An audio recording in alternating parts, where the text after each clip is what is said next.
แบบนั้นเขาเอิ้นว่ายังจ้ะเห็ดแบบนั้นเด้อสบายดีทุกคนตอนนี้เข้ากับหอดตลาดแล้วพี่น้องเขาไปเบิ่งตลาดอยู่ตลาดคุณทศคุณตลาดทุกคนยังไกลเติบอยู่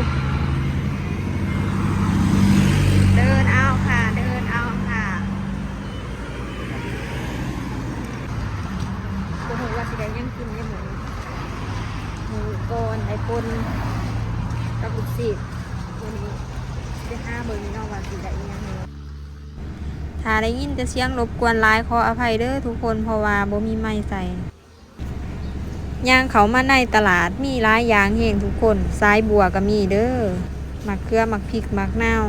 พริกแห้งพริกป่นกระเทียมยังก็มีครบยอมรับว่ามาตลาดนี่ของกินหลายแล้วก็ของสดอีกทุกคนภารกิจของเฮาก็หา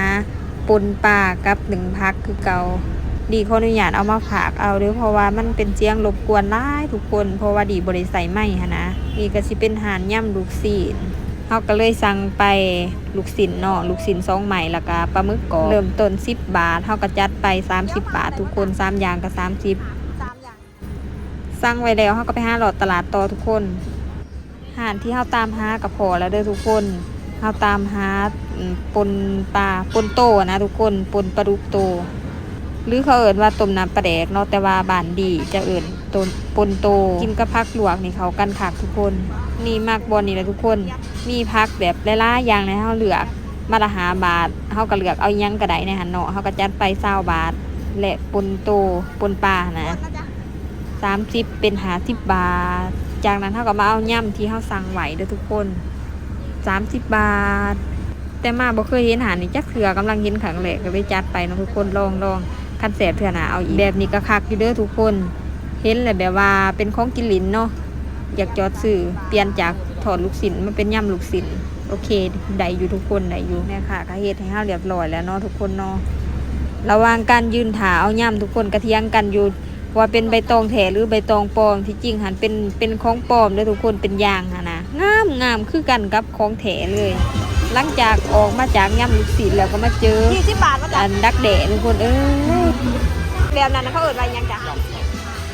เห็ดแบบนั้นเด้อเห็นเขาเห็ดเป็ดตะแสบพี่น้องก็เลยสั่งไปย่ำดักแด่1 ชุด30 บาทบอก30 บาท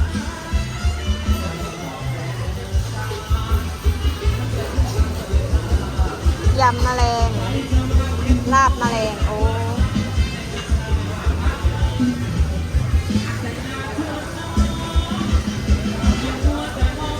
ลาบหรือยำ